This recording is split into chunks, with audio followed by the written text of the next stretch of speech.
Otro vīns un mūzikas sezonu 10. novembrī sākam ar Spāniju, ar brīnišķīgiem Spānijas vīniem no Riojas reģiona, Faustino grupa, kas ir viens no vecākajiem, interesantākajiem, lielākajiem vīna ražotājiem pasaulē.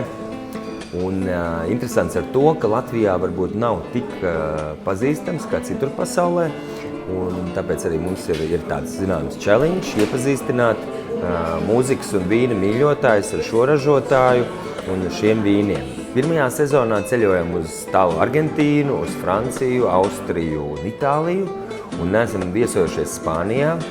Un zināmā mērā esam varbūt jūtamies vainīgi, ka lielu vīna un mūzikas lielvalsti esam apgājuši savā ceļojumā. Tad mēs šogad vēlamies to situāciju kardināli mainīt. Šo situāciju mēs mainīsim šoreiz piedāvāt jums Faustino grupas vīnus divās degustācijās un grupu Trakula ar senās spāņu mūzikas koncertu. Man pašam ļoti interesanti, jo spāņu vīni manā vīna kartē neieņem galveno vietu, un tur dominē citu valstu vīni, arī Eiropas valstu un jaunās pasaules vīni.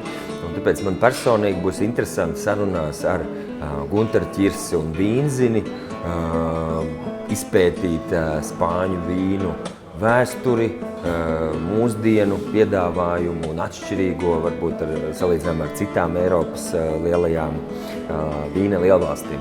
Tiem, kas uz pasākumu ierodas pirmo reizi, jāņem vērā pāris būtiskas lietas.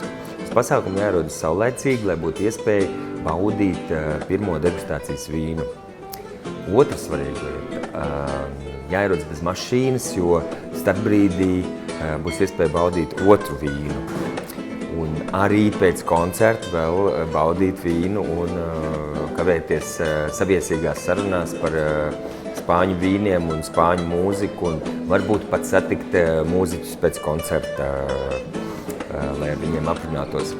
Un trešā lieta – biļetes pasūtīt saulaicīgi, jo mums ir liels draugu loks no iepriekšējās sezonas, kas noteikti gaida jaunos vīns un mūzika pasākumus. Vēl viena tradīcija, ko mēs saglabāsim noteikti arī šajā sezonā, ka degustācijai piedāvātie vīni, tātad šoreiz Faustino grupas vīni, būs pieejami iegādēji līdzņemšanai par īpaši draudzīgām cenām. Mīļie draugi! Šajā sezonā Latvijas koncerts sadarbībā ar restorānu Kitchen aicinās brīnišķīgā ceļojumā uz 4 valstīm – Spāniju, Franciju, Austriju un Itāliju ar sarunām par vīnu un degustācijām. Pirmais koncerts jau 10. novembrī Spīķeru koncerta zālē.